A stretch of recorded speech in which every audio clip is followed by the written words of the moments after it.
press conference. All right, thanks for being here. We'll get to the game after. We're very disappointed that the Pac-12 didn't allow Christian Roland Wallace to play in the first half of the game today. Not one time in the offseason were we informed of a pending suspension. We became aware Thursday afternoon after the majority of the preparation was already done. Upon learning about the suspension, we felt the need to go back and look at it ourselves. We requested video from the incident in that Arizona State game last year. When we looked at it, it was apparent that Christian was not involved in any way that you could even imagine an ejection. We feel like that it was a incorrect call. When we brought this to the attention of the conference, they stated it was too late and that the ruling had been made. Whether he played or not is not the most important thing to me, but in my months here with Christian, I've seen the kind of person that he is, the kind of teammate that he is, and I don't want this to put him in any bad light because it shouldn't, and it's wrong. And so I think very important to make sure that what happened in this matter is understood. Christian's been a very valuable member of our program, continues to be, and we're going to make sure that his reputation stays intact like it rightfully should. Do they have a justification for why they didn't inform you guys, or why it wasn't before the first game instead of this game? No, I mean I think it was an oversight, and listen, it's with guys transferring. All that's going on right now in the world, there's going to be mistakes made. We're not perfect, right? I make plenty myself. I just think disappointed that there aren't mechanisms in place, and even if they're not, that's when sometimes you just do the right thing. And I think the video was very apparent. We've seen every angle, every bit we possibly could. If there's something we're missing, then I'm wrong. But from what we've seen, again, you got a senior here that's busted his tail. We don't get 60 games. Missing a half a ball for a guy that wants to help his team, for a guy that wants to go play in the NFL, that's a big deal. And most importantly to me, the reputation of somebody that's been a class act for us from the beginning. So that's just where we're at. We'll do one more on this and then let the players in. Did you get to talk to Jed Fish about it? Because it sounds like he wasn't even aware, and he was obviously part of that game. I did. I talked to Jed, to Coach Fish yesterday. I don't want to speak for him, but I think we both feel the same way about it. So it is what it is. We're going to move on. Most important thing to me is not trying to send a message in anybody. I'm not trying to send some crazy message to this conference. That's not my goal here. My goal here is understand that this kid did not deserve, from what I've seen, did not deserve to sit, and I want to make sure the reputation of him stays intact. That is the number one goal, and we'll move on. Thank you, Coach. All right, thanks, everybody.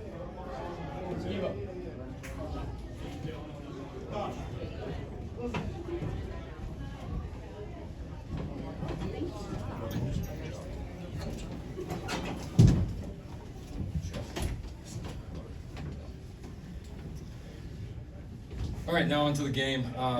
Listen, I think we made a lot of improvements throughout the week. We really challenged these guys on all parts, challenged ourselves as a staff, and I thought that really showed up. That the guys played well. It was great to see. Again, a lot of guys be able to play. We saw playmakers on all sides. I thought our young players in particular really, you could tell this one wasn't their first game. Like the eyes weren't quite as big at the end, and you saw some guys really settle in there and make plays. Obviously, Stanley's fumble return was probably the major highlight of the game. When big people score, football's more fun. So that was awesome, and yeah, proud of all sides.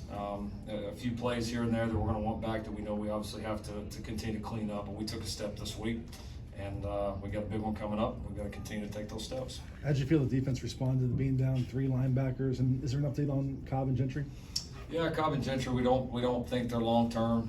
They weren't ready to go today. I mean, I don't think that had nothing to do with the opponent. They, I don't believe they would have played regardless, but they just weren't ready. And I thought guys stepped up. Shane Lee stepped up, played well. Rajon stepped up and played well.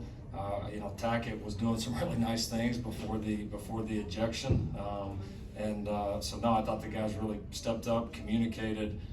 You saw the run defense was really stout all night, and really, we gave up 2 fade balls. You don't discount those. Like, those can't happen. We have to get better. Other than that, we played pretty clean football. Shane, you were out for, here and there for a majority of fall camp, and coming in, in a big spot today with a lot of reps were kind of entrusted to you. How did you prepare? How did you feel like you kind of responded and took that challenge on today? First off, credit to my coaches for putting me in the right position and, always believing in me and instilling confidence in me, as well as my teammates. Haven't been on the field a whole bunch through fall camp, but just always taking reps, always asking questions, and just always being around the guys. That way you never get away from it, and they've done a great job of always keeping me involved. So, really just a credit to my team and my coaches. Coach, how nice is it to have a quarterback like Caleb when you're still rotating through the offensive line, working through so many receivers? He's kind of the constant when you're still figuring some things out. How nice is that? Yeah, he's been pretty steady the first 2 games, and obviously his mobility, shows up at times. So no, it's been good. I do think the O-line was much steadier today. Really, I think offensively, you point to the penalties as the big negative. We had a couple up front, but we played much steadier, communicated better, looked more, kind of had the makings of a good group today, and a little bit more in sync. So positive steps there. Lincoln, you had kind of a front row view to Caleb's throw on the first half of the game to Dorian on the sideline. What did you think of that play? Yeah, it was a good play. I was yelling at him to throw it away, and sometimes I'm mad when he doesn't listen to me. This time I was glad he didn't listen to me. Coach, obviously he can make a lot of magical plays. What are the things that maybe you or he are trying to emphasize the most in terms of that next step, the next progression as it relates to Caleb? Yeah, situational ball, and these guys would tell you that's been, I think for the whole program, that's been a big emphasis point. It's year 2 now. This is not brand new for everybody. We did more situational ball in this camp than any camp I've ever been a part of.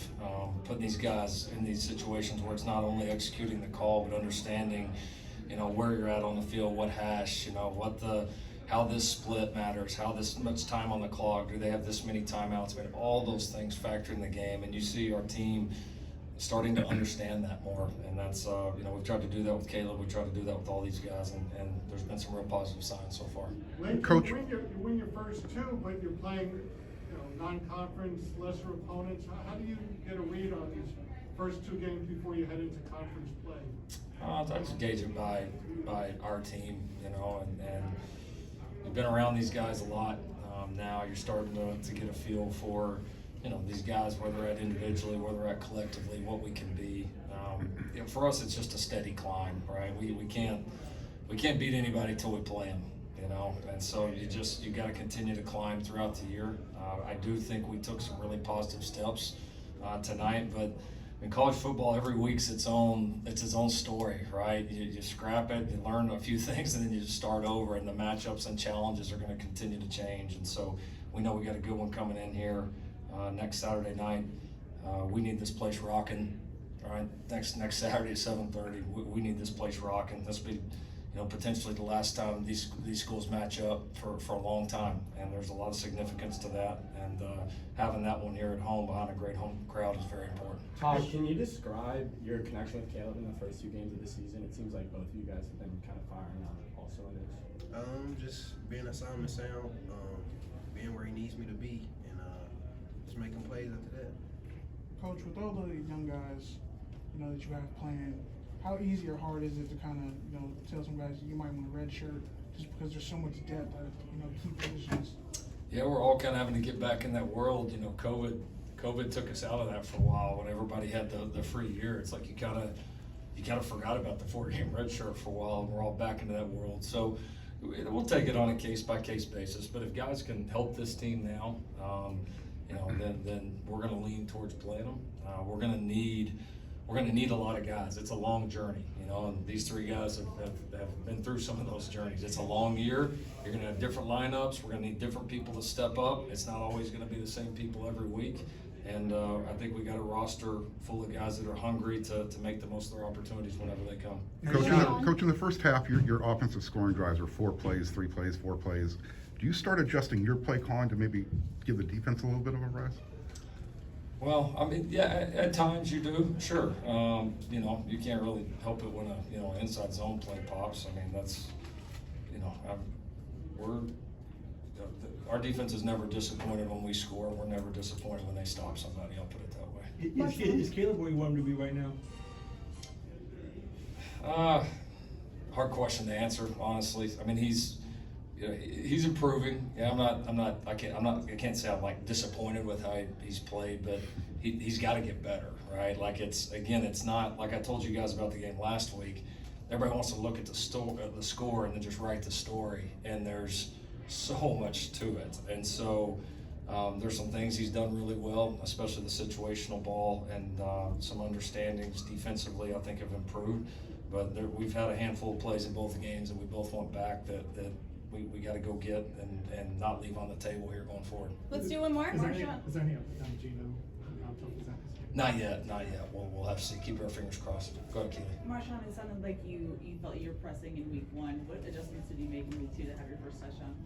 Honestly, just taking coaching, just patience. That's my main thing. Just patience and being able to just take coaching, being able to be put in the right position. So that's coming into this week. Just be in the moment, not worry about anybody else, and focus on nothing on the outside, and just focus on everything that's on the inside. So just being the best I can be and being coachable.